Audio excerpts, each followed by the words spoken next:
Halo, assalamualaikum teman-teman. Jumpa lagi dengan saya Ilham Haris. Selamat datang di channel Purnomo The Series. Gimana kabar kalian? Semoga selalu sehat dan baik-baik saja ya.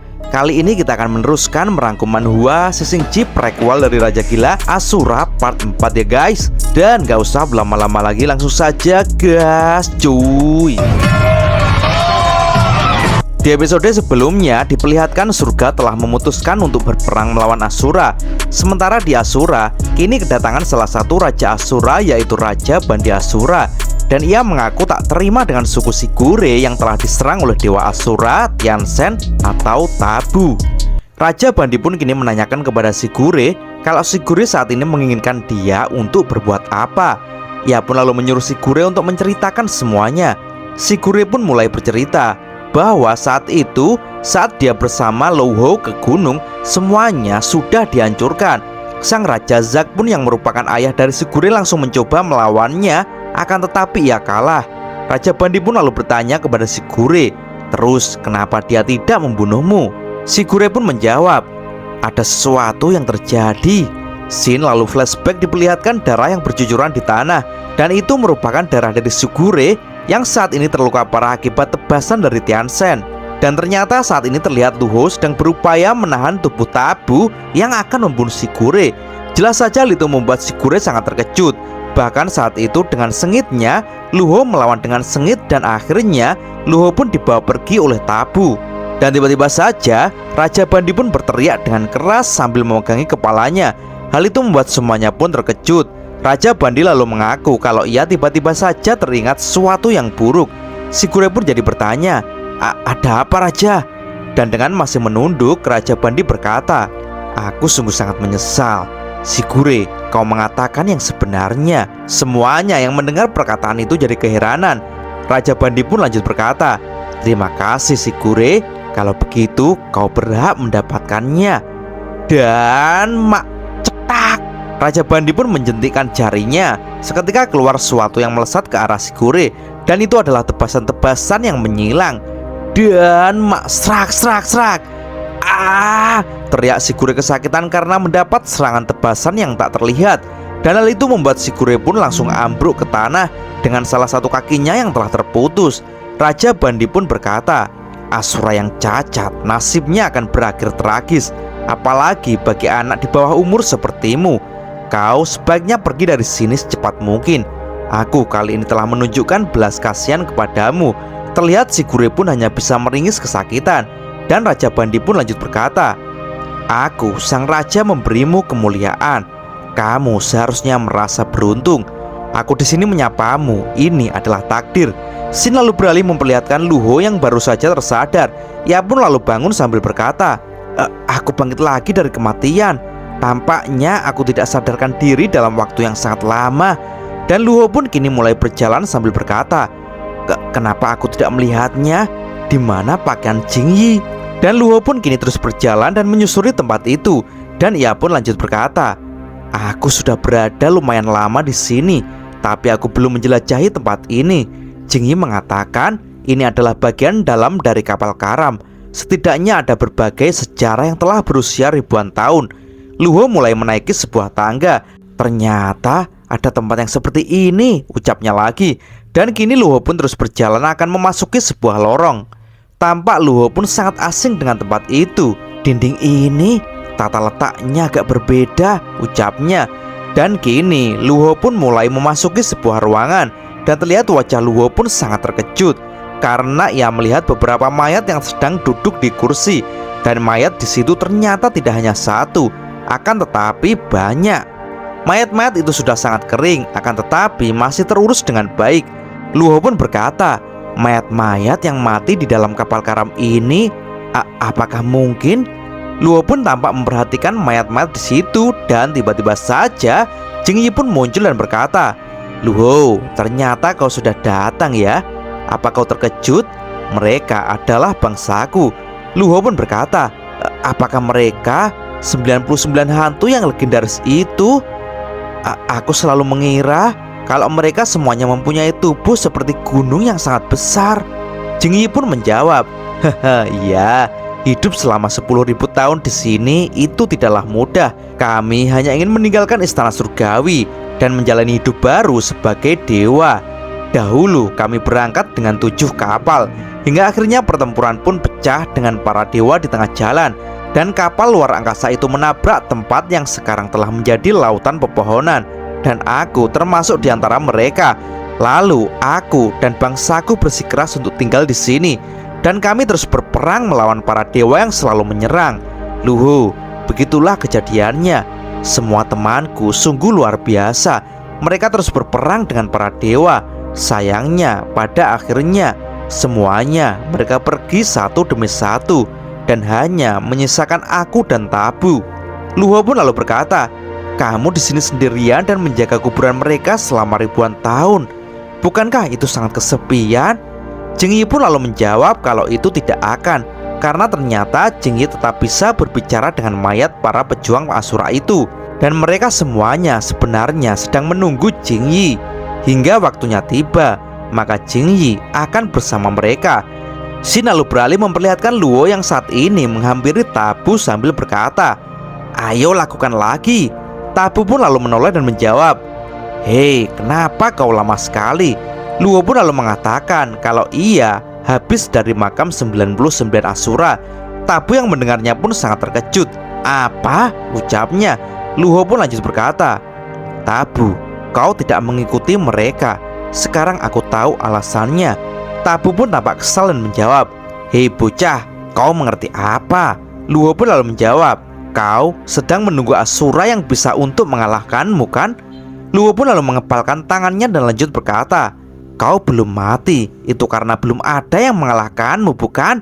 Dan kau tak suka, bukan?" Seketika Tabu pun langsung melesat untuk menyerang sambil berteriak, "Haha, kau sangat menarik. Aku tak akan menyanyiakan pertarungan kali ini." Luo pun tanpa rasa takut juga maju dan berkata, "Keluarlah jiwa Asuraku. Aku akan mengabulkan keinginanmu, Tabu." "Iya." Tabu pun menyahut, "Itu masih terlalu awal." Dan jerak. Seketika Tabu pun dengan kerasnya menebas tubuh Luho. "Ah, sakit sekali!" teriak Luho yang saat ini sudah berada di ruangan Jingyi lagi. Jingyi pun di situ berkata, "Luho, ritme seranganmu masih buruk. Belum bisa memberikan perlawanan yang berarti. Kau tidak menempatkan dirimu dan mengerahkan kekuatanmu. Kamu tidak bisa mengalahkan serigala Tabu dengan cara seperti ini." Luho pun menjawab, "Dia terlalu cepat." Jingyi pun balas berkata, "Dia sangat cepat. Tapi jika kamu bisa membuka kelima indera di tubuhmu, kamu pasti mampu mengimbangi kecepatannya. Yakinlah pada dirimu sendiri, Luho." Luho pun terlihat mendengarkan perkataan Jingyi dengan seksama. Shin lalu beralih Luho yang sudah bersiap melakukan pertempuran lagi dengan jiwa tempur yang membara. Dia pun berkata dalam hati, "Setiap kali aku sekarat, jiwa tempur Asuraku bertambah besar. Sekarang aku mulai tahu bagaimana aku melawanmu." Tabu pun kini telah bersiap dan melancarkan pukulannya. "Mati kau!" teriaknya. Dan 5 indera terbuka, ucap Luho di situ, dan dawar. Luho pun dengan cepat bisa menghindari pukulan dari Tabu yang saat ini menghancurkan tanah di situ. Luho pun kini mulai bisa mendengarnya, dan ia bisa memprediksinya lewat aliran udara. Dan dengan pikirannya saat ini membuat semuanya terlihat jelas. Dan dari getaran, Luho sekarang bisa merasakan seluruh serangan dari Tabu. Dan seketika Luho pun bisa merasakan pukulan dari Tabu. "Cepat sekali, lewat udara aku bisa tahu," ucapnya. Dan kini untuk pertama kalinya Luho bisa lolos dari 2 serangan. Dan Luho pun lanjut menendang Tabu. Dan ini adalah pertama kalinya Luho bisa menendang Tabu. Tabu pun meringis dan berucap, "Tidak buruk. Kalau begitu, ini hadiah untukmu." Dan cerot. Dan lagi-lagi pukulan Tabu menjebol tubuh Luho. Seketika terlihat Luho pun telah berpindah di atas tikar sambil mengerang kesakitan. Luka yang fatal. Tapi aku memilih untuk terus maju, ucapnya. Dan tampak Luho pun kini sudah berlari untuk menyerang Tabu. "Ayo!" teriaknya. Dan cerot. Tabu pun dengan brutalnya lagi-lagi menghajar Luho. Dan kini terlihat Luho pun sudah kembali di tempat Jingyi. Ia pun langsung muntah-muntah. Luho pun sekuat tenaga menahan sakit. Aku tak kuat lagi. Sangat sakit sekali," teriaknya. Dan dawar, mak jelop, mak jeder. Lagi-lagi diperlihatkan Luho dihajar habis-habisan oleh Tabu. Jing Yi pun lalu mengatakan kepada Luho, coba pikirkan terakhir kali apa penyebab kematianmu. Pikirkan hal itu dengan baik. Itu dia triknya. Tidak pantas bagimu untuk memilih mundur, karena saat itulah kau kehilangan ritme pertarungan sehingga kau tak bisa menang. Luho pun menjawab, betul sekali. Jing Yi lanjut berkata, kau harus memperbaiki kelemahanmu. Oke, jawab Luho.